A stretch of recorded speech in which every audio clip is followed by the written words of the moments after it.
afternoon, everyone. It feels really early to be doing any sort of analysis of a game at like 1 in the afternoon. Did you enjoy the game? I think we probably all enjoyed about an hour or so of it, maybe just the first half. Second half, it went a bit west for us, didn't it? There was a few good spells, I thought, at times. But, you know, I thought overall, that's pre-season, isn't it? We saw some stuff early doors I really liked. Some football that we played early doors, really liked. Second half, bringing on an entire 11 against a team that's already up to speed.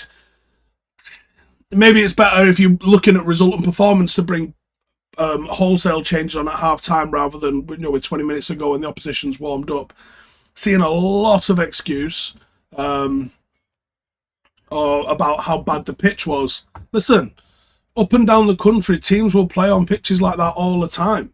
I don't see people making excuses for players at our level, you know, and semi-pro level. You just have to deal with those pitches. I expect better players to be better equipped with dealing with horrible pitches. Evidently, that's not the case. And Aston Villa had to deal with the pitch. Yeah, the pitch was shit. Yeah, it was cutting up. But you've got to be able to deal with the conditions that you're playing. We play in England. All right, yeah, that was Australia, but we play in England, and those sorts of conditions are pretty frequent. So I'm not accepting anyone complaining about the pitch. That's a pitch that you're going to play on at some point today. Quite a few of you in the comments that were trying to dig Luke Shaw out. I can't necessarily disagree with you, in all honesty. I think he's been poor, and I've never really bought the hype over Luke Shaw. Some people called him world class. I honestly think they could only watch United and assume that's the case because he's never been world class. The lack of Luke Shaw in the highlight for the first goal we conceded, worrying. The ease at which Leon Bailey blasted past him. Leon Bailey also did. He did manage to beat Malacia as well. Leon Bailey's a handful for most defenders, but just the lack of effort, intensity, quality, thought in what Shaw was doing. Someone in the comments says, but Shaw was good, Malacia was crap. I don't know what you're watching. Donny van der Beek was a ghost. Donny van der Beek was an absolute ghost. I don't know why he's got such a fan base. Last season, that fan base was certain he was the Messiah. He was the man to lead us to the promised land, and the lack of him playing was on every single manager. Well, I've seen him now. I've seen him start games in the strongest sides, and I've seen him do nothing. A lot of people talking about the hat. I don't know if I do it up or down. I don't really like it down because it kind of covers my face a little bit. Looks a bit dumb up, but I haven't done my hair. I've just sat in the house and watched the game. I've not got up, so I'm wearing a hat. If you don't like it, go fuck yourself. How about that? Yam says Wan-Bissaka's last game. That nobody, I don't think, and I would love to be sitting here saying different, but nobody in that second one really put any sort of claim on being first choice, did they? Varane didn't. He was looking a bit ropey at times. Baye doesn't look like you can necessarily trust him. None of the outfielders did anything. Zidane didn't do anything. Jimmy Garner didn't do anything. I'd love to sit here and say that wasn't the case, but it was. It was. I don't know what it was. I don't know if it was the tempo of Aston Villa was already there, and it was an entire outfield trying to match the intensity of a team already playing. But yeah. DW says Bruno was the worst player today. I completely disagree with that.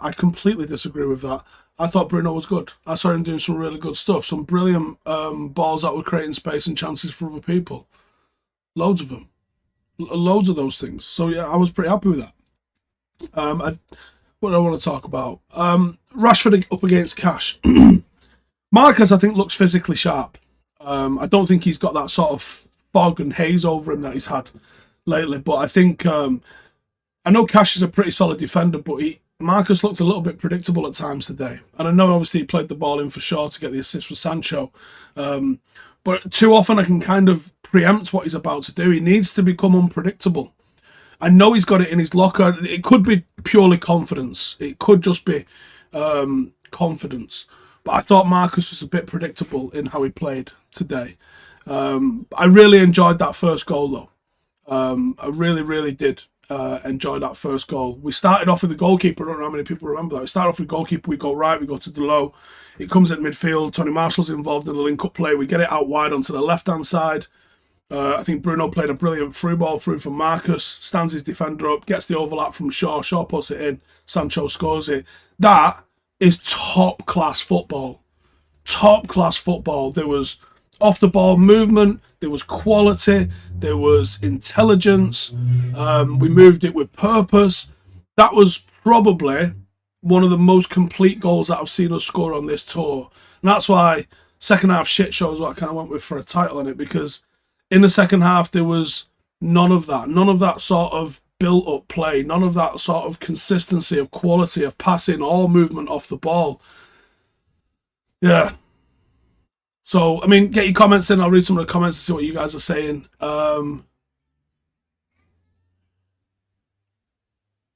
If I was to ask, well, something about... Hang on, I'm going to have to read this question out here. If I was to ask to, would I play Multiverse Wilson Fisk? What the fuck do those words mean?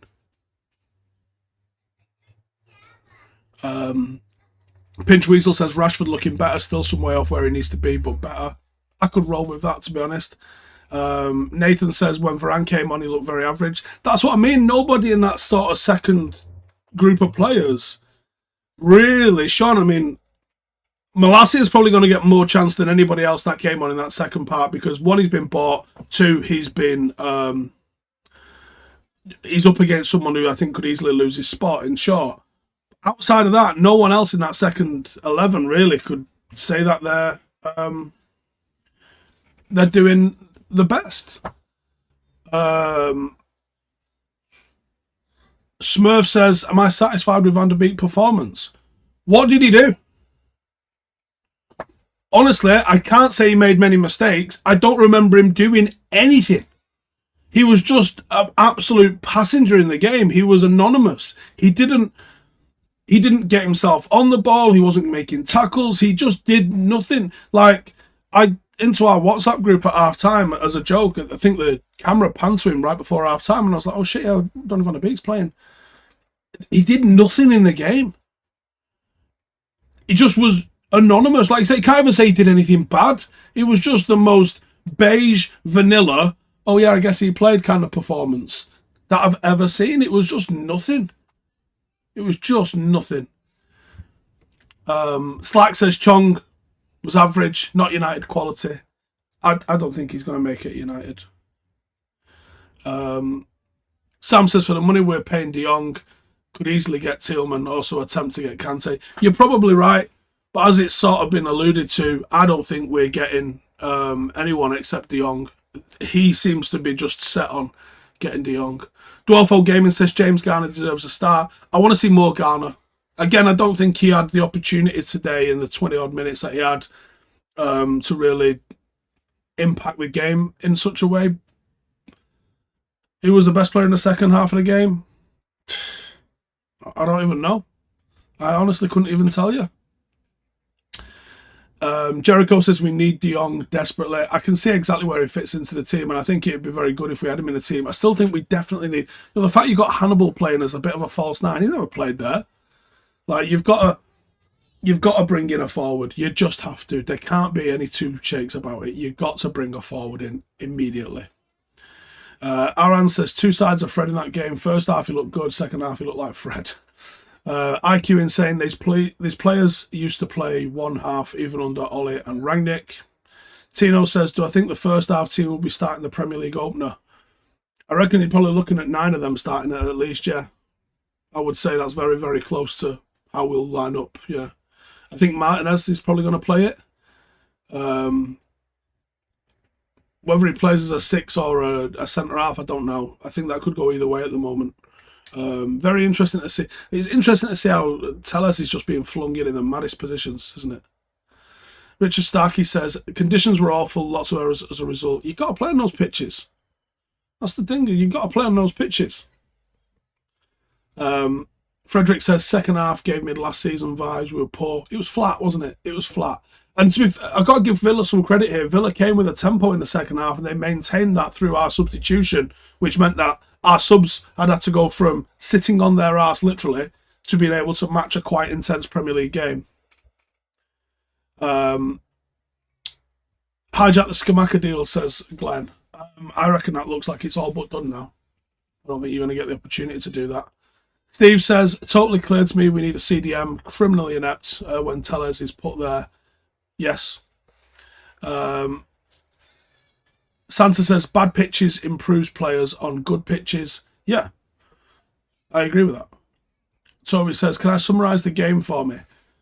All right, first half and second half were entirely different. Second half, you're kind of sitting there just bored and frustrated, like couldn't really see any rhythm, couldn't really see any intelligence or quality with the passing, wasn't really very incisive. There was a couple of breakaway opportunities that United had, but there was nothing sustained. First half, like I said, that first goal, very, very good goal, that first goal. I liked it. It was intelligent. There were movement off the ball. Even, some of the technical detail on the passes was going to the right foot at the right weight. That's big. That means that the player has to take one less touch when he receives it, because he can receive it and move it forward. And that's what we were doing. We were receiving it and moving it. We weren't having to kill a ball that had been hit at the wrong weight to the wrong foot. There wasn't behind them. There was in the right sort of space. So the technical detail on the passing for that first goal was kind of evident all the way through the first half. People were generally moving the ball quickly without much delay, putting it to the right player with the right weight, probably with the right instruction on it as well. And we moved the ball from right to left really well, and then came back across the box for Sancho to finish and put the ball away. So the first half was that sort of extrapolated. We were creating chances. The final ball was missing a little bit at times, but we were creating chances. We were finding ourselves in the opposition box. We saw Sancho dribbling into the box. We saw Marcus dribbling into the box. We saw through balls coming in and out of the box.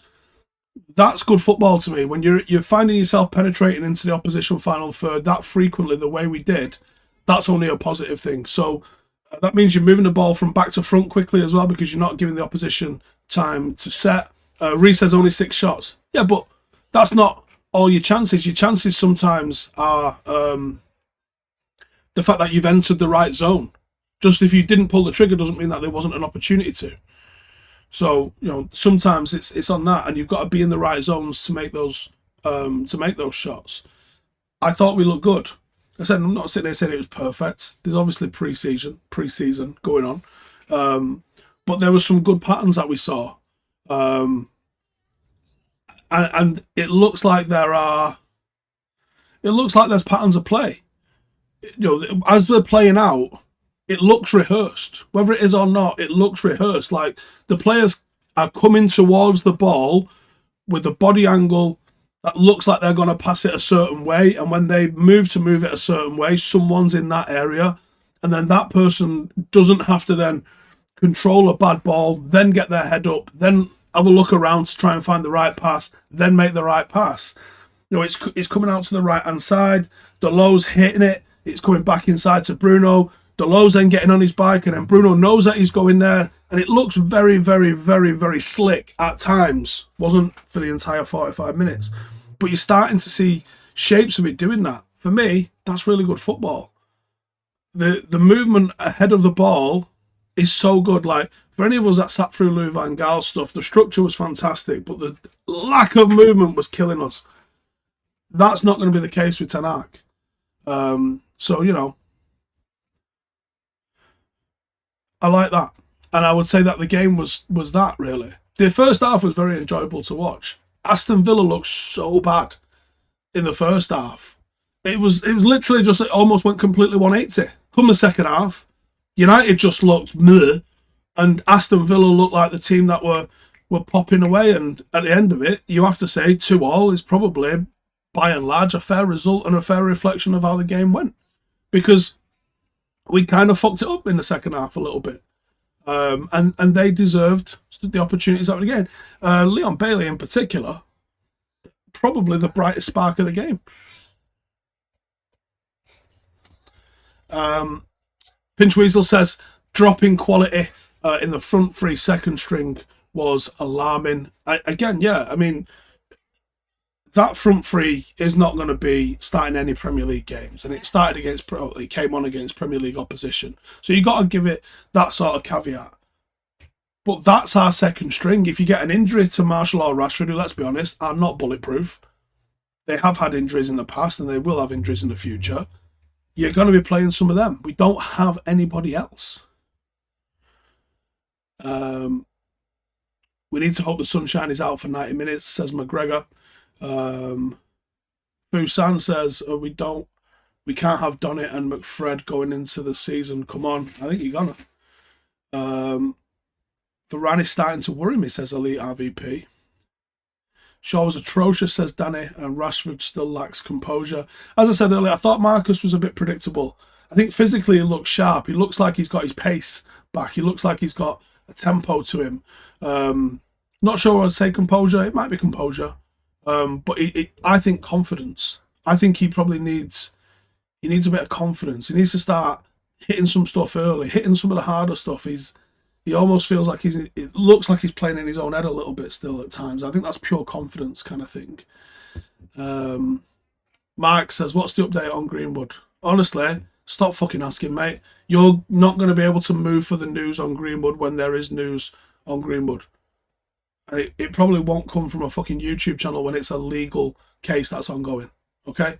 So there is no news on Greenwood, and when there is, you won't be it'll be on Sky Sports and you won't be able to move for it. Zorro says, still feels like very few of our goals are by counter-attacks. Is that necessarily a bad thing? Everything went through Sancho in the first half. I think Sancho's looked really good on pre-season. Didn't really get a lot of pre-season last time, did he? So I think it'd be good to see Sancho with a full pre-season in him. Josh says, I blame the pitch. Anthony says, Shaw is really bad defensively and defensive positioning. It's not a great start out for a defender, is it? Dr. Vidakin says, whole game I would give 8 out of 10 for the tour. Or on a whole, I would give 8 out of 10 for the tour. Pretty decent progress. Yeah, I'd agree with that. Still got 2 games to go. Saturday and Sunday next week. So it's going to be very interesting to see what sort of 11s go out in that. Brian is commenting about Garnacho. I think he's going out on loan. Strange we didn't see him at all. I don't think it is strange, in all honesty, no. I would have liked to have seen him, yeah, absolutely. I definitely would have liked to have seen him on the tour. But I don't think it's necessarily strange that we've not. Because he's 17, he's going to have been training with the first team 2-3 times every single day. The manager's getting an assessment of him. He doesn't necessarily need to see him for 5 minutes against Aston Villa on a shit pitch to know what's going on with him. He does have options. There is people who are, seniorly. Oh, fucking hell, let's make that a word. Ahead of him in the pecking order, at least theoretically ahead of him in the pecking order, if not in terms of ability. We don't know that for sure. So it doesn't necessarily mean that there's any problems with Garnacho not playing on this tour. I think you'll probably see him in and around the first team squad, but I'm not sure you'll see him get minutes. And you know what? If he is with the manager that will play someone like this young. So yeah. Fusan says, Malacia definitely showing Ten Hag why he should start. Sure, no. Ricardo Luke says, I think people forget just how young Garnacho is. Could be that. Yep.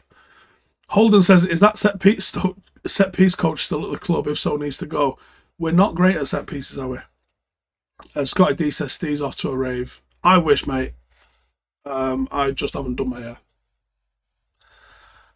That's the truth. Anthony says Van der Beek is running out of excuses. What now for Van der Beek? What now for Van der Beek? If he doesn't get the opportunities with the manager that knows him, is he ever gonna? Tyler says, I think Shaw may want to move on. this may be the end of his chapter. I don't know who's going to pay him the wages we pay him, that's the thing. Brian Casey says, send him to Ajax and take Anthony. That might be something you could do, actually. That might be something you could do. Notch says, I'm sure I saw you at a Manchester rave in 1989. Yep, I was the 5-year-old with a full beard. Mobjective says, the pitch was horrendous. Could have caused injuries if United gave 100%. Not sure about that. Asher says, we are shocking in squad depth. We need De Jong and Anthony, and very likely a right back as well. I could agree with that, to be honest. Bad habits still exist, says Christian. You might have a point there, mate, to be fair. I think we do. Has anyone mentioned the cowardice of De Gea for the goal? Goalkeepers have got to come and claim that, haven't they? With violence. And that you don't get out of De Gea. So you have to make amends for that. It was poor all around, in all honesty. There's only one ball. You've got to try and get on the ball. Tino says, any updates on the Paddock app? No, I'm going to try and chase up some today because I actually thought we would be a bit closer to knowing that by now. But no updates just yet. I have had new screens of the website though, which is due for, it's in the middle of being upgraded, which looks pretty cool. I'm not sure how long it's going to take. Hopefully another 4 weeks or so for the website, and then the app will also be ready too. When does the season start for Paddock FC? It starts a week. In fact, it starts fucking 1 week and 33 minutes away. We start at 2 o'clock next Saturday. So if you're in Manchester, you want to come down and watch us. That's when our season starts. We have got one more game tomorrow. We are playing against Ramsbottom United, who are from the Northern Premier League. They are 6 leagues above us. That's like United playing fucking FC United or something. So do I expect us to win? No. Do I expect a good performance? Yes, I kind of do, actually. The reason I play games like this, we have video analysts, and what I want to do with having games like this, we obviously record our games through a Veo camera. When we play a team that's lots better than us like this, it forces us to play a certain way. And the way that we play, the things that I want to see us do, in possession, out of possession, I get to analyse them against really good opposition, like Ramsbottom will be tomorrow. If we are effective against Ramsbottom, I can point to that and I can demand that the players are effective against every single opposition that we come up against this season, because we will not come up against a team anywhere near as good as Ramsbottom in our domestic league. If we are ineffective in doing stuff, we have the evidence to why, and we can look at fixing that and improving that.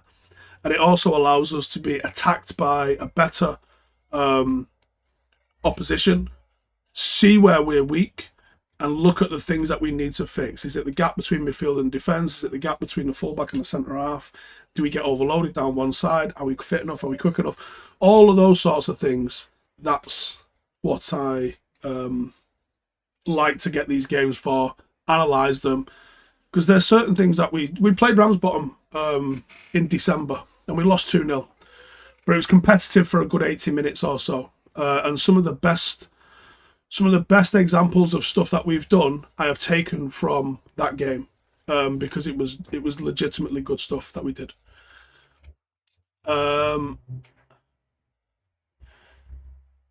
Darren says, is Tellez our new O'Shea playing in centre mid now? Where was Savage?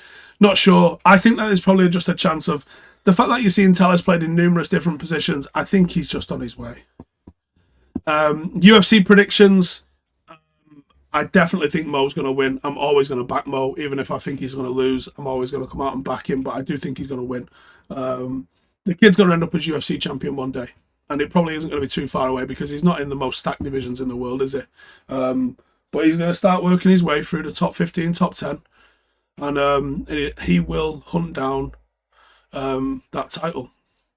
He's still a bit scrappy, still a bit young. He's not quite got that GSP, Anderson Silva sort of dominant, sort of confident performance where he just shuts down everybody else just yet. He still leaves a little bit of openings, but I think that makes his fights exciting. Barry says Lambert Mokaev won't be winning 125. I think he will. I think he will. Not this year, but I think in the next couple of years he'll have a title shot and he'll win it. Tommy says surely Chong won't get minutes in the league this season. Jesus will light up front.